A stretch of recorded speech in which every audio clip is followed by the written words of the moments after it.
আপনি দোষী। এখন কথা হলো কি, আপনি কোরআনকে বিজয়ী করে আপনি মাথা নিচু করে থাকতে পারবেন?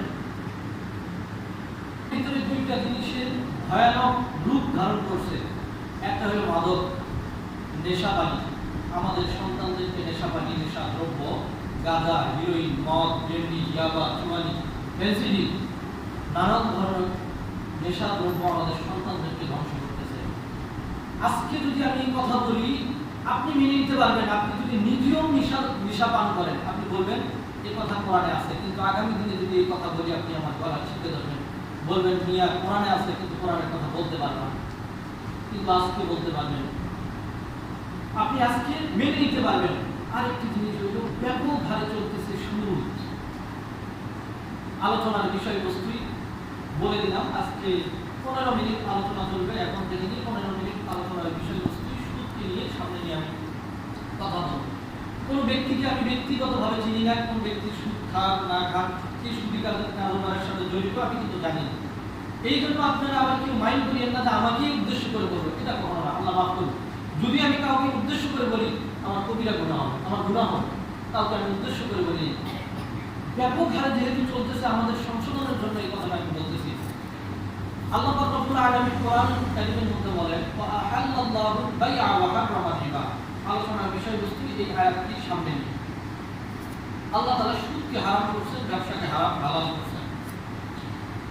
এখন কথা হলো, সমাজের গলিতে গলিতে ব্যাপক হারে যে সুদ চলতেছে, সেটি হলো 1000 টাকা দিয়ে 1 মাস পরে 1100 টাকা দেওয়া লাগবে, অথবা 50,000 টাকা দিলে আপনাকে নির্দিষ্ট একটা অ্যামাউন্টে এই অ্যামাউন্টে সুদ দিতে হবে। সুদের কারণে আপনাদেরকে প্রথমে জিনিসটা বলে রাখি, আজকে ইসরায়েল এত বড় দেশ, আমরা যে ফিলিস্তিন, আফগানিস্তান, বিভিন্ন মুসলিম কান্ট্রিগুলো ধ্বংস হওয়ার পিছনে ইতিহাস যদি জানতে চাই, তাহলে আমরা দেখব প্রথমে বিদেশ থেকে ওই দেশগুলোর মধ্যে, অন্য দেশ মধ্যে আমেরিকা থেকে ওই দেশের মধ্যে সুদ দিত সামান্য পরিমাণে। পরবর্তীতে সুদের হার এমন চড়ায় পৌঁছাইছে, দেশ থেকে সম্পদ নিয়ে নিতে বাধ্য, তারা দেশের ধ্বংস করে দিয়েছে। সুদের এত ভয়ানক পরিণতি। পরকালের প্রতি আমি বলবো না, দুনিয়ার প্রতিটা বলি। সুদ মানুষকে জীবনে স্বাবলম্বী করতে পারে না। সুদ এমন একটা জিনিস, আঙুল ফুলে কলা গাছ করতে পারে, গরিবকে গরিবেই তৈরি করতে পারে। আমরা সকলেই আমাদের স্লোগান দরিদ্রতা মোচন করতে হবে, দরিদ্রতা মোচনে ইসলাম কি ভূমিকা রাখলেন সেটি আপনি দেখেন। সুদ অবশ্যই দরিদ্রকে আরো হত দরিদ্র করবে, যে ধনী ধনীকে আরো ধনী করবে, কিন্তু গরিবকে আরো গরিব করবে। কেমন করে আপনার টাকা আছে 1 লাখ, আপনি সুদি কারবারে খাটানোর কারণে গরিবকে দিয়েছেন, গরিবের কাছ থেকে টাকা তো ছিনিয়ে নিচ্ছেন। গরিব তো 1 লাখ টাকায় মাস দিলে 10,000 টাকা আসে, 10,000 টাকা সে তো 1 লাখ টাকা দিয়ে কামাই করতে পারবে না। আপনার সুদটা দিবে না, এই করবে। আপনি তো আলু তুলে কলা গাছ হলেন, কিন্তু আমার হত দরিদ্র কৃষক, যুবক, মজদুর, দিন মজদুর ভাইয়েরা তো কি হলো, তারা তো ধ্বংস হলো। সুদ ব্যাপক হারে চলছে। এই সুদকে যদি বন্ধ না করা যায়, আগামী দিনের বাংলাদেশ ভয়ানক পরিস্থিতিতে দাঁড়াবে। এর কোনো বিকল্প পন্থা কেউ খুঁজে বাহির করতে পারবে না। অনেকেই ধারণা করছি যে হয়তো আমার কিছু হবে না।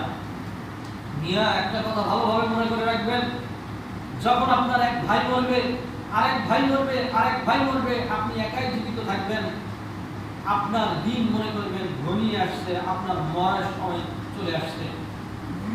এক বনের ভিতরে 4টা গরু বসবাস করতো, কিতাবের ভিতরে নিয়ে আসছে ঘটনা। জঙ্গলের ভিতরে একটা গরুর রং ছিল কালো, একটা রং ছিল সাদা, ওটা চপড়া বকরা, একটা রং ছিল লাল, একটা রং ছিল কালো। সিংহ আক্রমণ করত। সিংহের আক্রমণ থেকে বাঁচার জন্য 4 জন একসঙ্গে মোকাবেলা করত। সিংহ কাউকে ধরতে পারত না। এক সময় সিংহ এক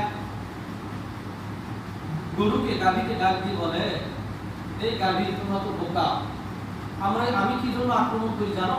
তোমাদের মধ্যে 4 জনের মধ্যে একজনের গায়ের রং সাদা, এই সাদা রং দেখেই আমি চিনতে পারি, আর তোমাদেরকে আক্রমণ করে বসি। এক কাজ করো, তাকে বাহির করে দাও, তাহলে তোমাদেরকে আক্রমণ করবো না। বাহির করে দিলে সিংহ সময় মতো তাকে সুযোগ বুঝে খেয়ে নিল।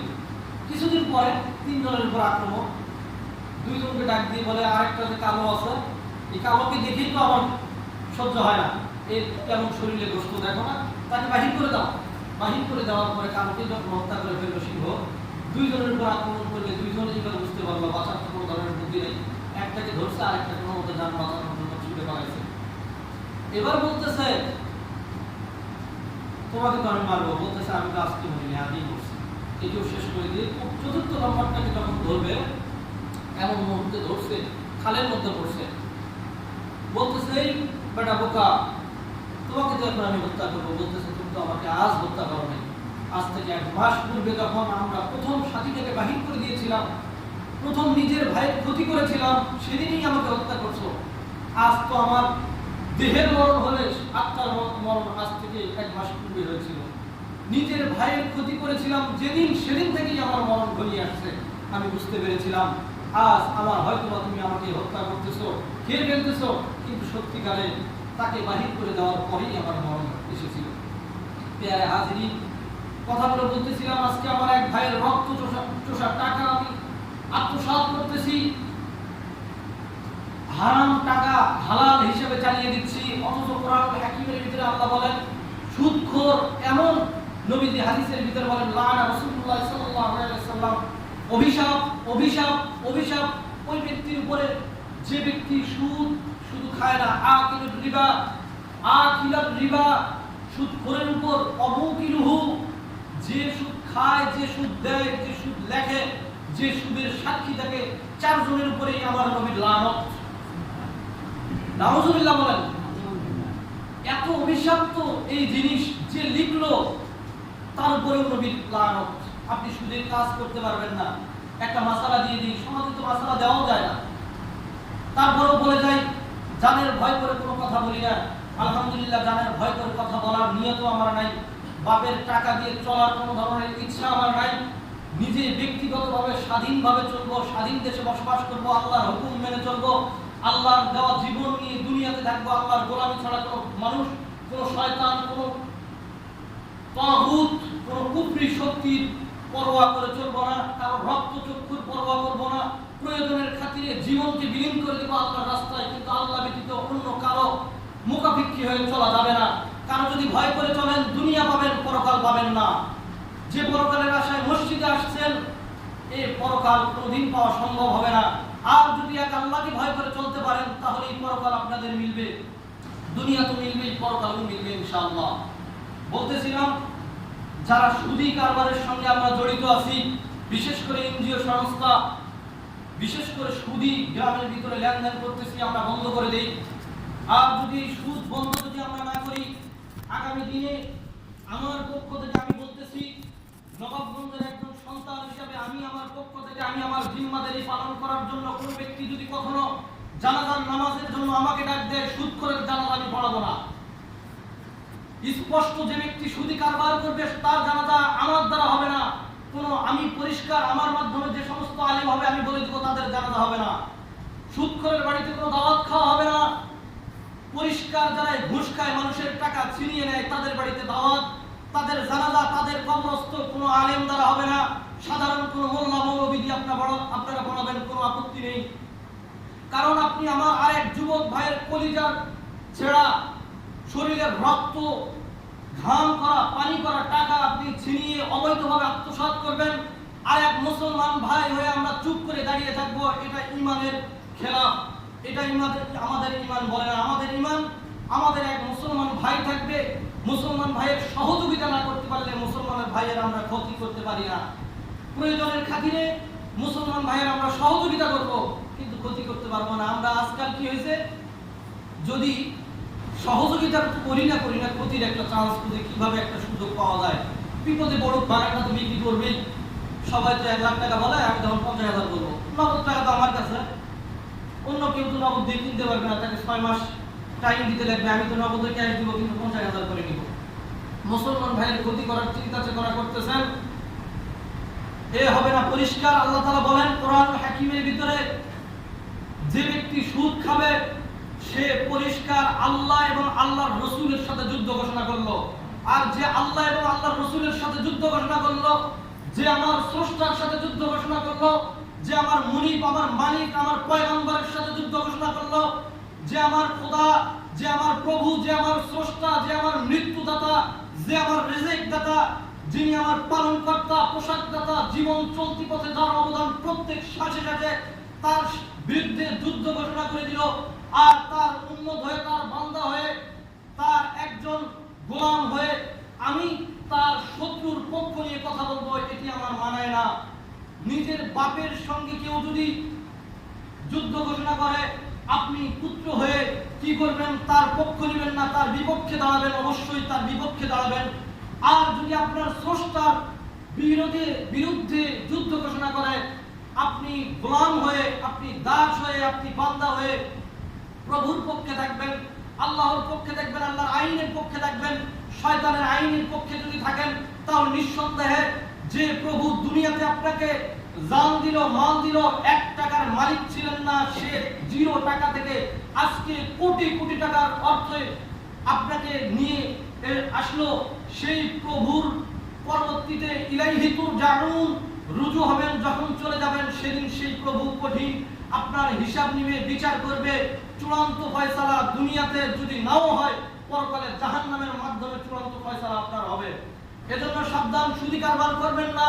সুদ থেকে যেমন বিরত থাকবেন, সুদের লেখালেখিও করবেন না, সুদের হিসাব করতে যাবেন না, কাউকে সুদ দিতে উৎসাহিত করবেন না। বাংলাদেশের সরকারের আইন আছে, কেউ যদি সুদ প্রকাশ্যে খায় তাকে জেলখানা ধরে নিয়ে যাওয়ার আইন আছে। ঘুষ যদি খায় সরকারিভাবে আইন আছে, তাকে ধরবে। কিন্তু আইন যতটুকুই হোক না কেন, আমরা আইন রক্ষা করব, আমরা আইন হত্যা করব না, আইনকে আমরা রক্ষা করব। আমরা নাগরিক হিসেবে আইনকে রক্ষা করা আমাদের অধিকার। দেশের সরকারের আইন যদি কোনো সময় দেশের সরকার বলে সুদকে বৈধ, আমরা দেশের সরকারের পক্ষে না গিয়ে প্রয়োজনের খাতিরে দেশের আইনকে লঙ্ঘন করে হলেও আল্লাহর পক্ষে থাকতে হবে। প্যারা হাজিরিন, 2 দিনের দুনিয়া।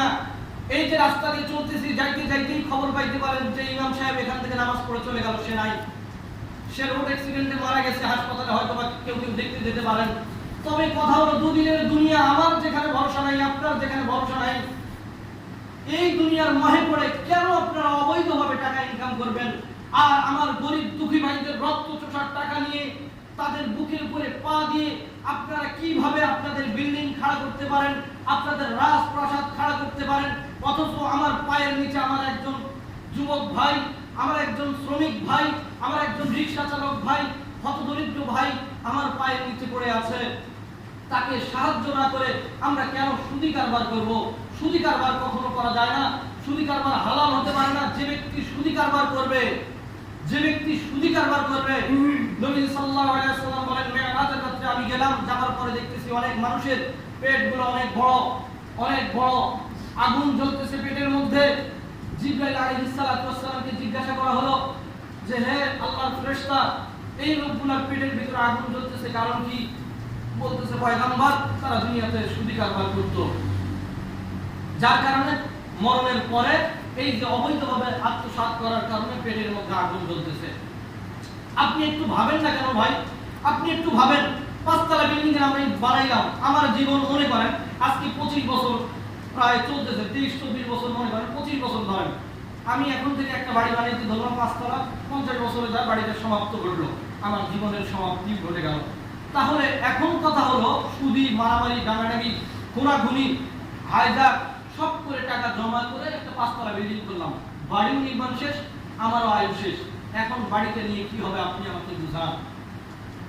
এই চিন্তাটা একটু করেন না কেন?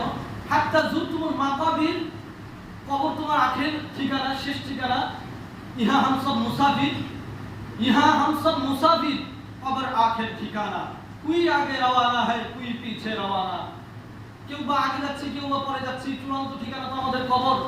তবে হারাম পন্থায় কেন আমরা উপার্জন করব? বাংলাদেশের জমিনে অনেকেই বলতে পারেন, মিয়া বড় বড় কথা বলো, সামনে চলো দেখি কতদিন চলতে পারো, তোমার গলা বন্ধ করার ব্যবস্থা করতেছি। এ ভয় দেখিয়ে লাভ হবে না। কোরআনের কথা এক আমাকে বন্ধ করবেন, আরেক জায়গায় 10 জন তৈরি হবে, বন্ধ করা যাবে না। কোরআনের বিজয় হবেই, কোরআনের বিজয়কে বন্ধ করা যাবে না।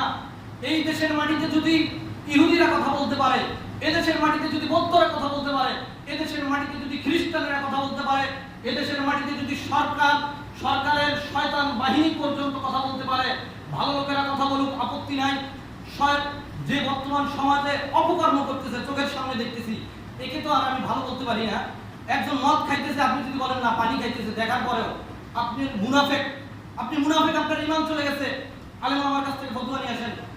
একজন মদ খাইতেছে, আপনি বলতেছেন পানি খাইতেছে, আমি বলতেছি কি খাইতেছে দেখেন তো, আপনি বলতেছেন পানি খাইতেছে, আপনার ঈমান চলে গেছে, চলে যান, আপনি কালিমা পড়ে নেন, আর না হয় আপনি মরার পরে দেখেন আপনার অবস্থা কি করতেছে, আপনি দেখেন।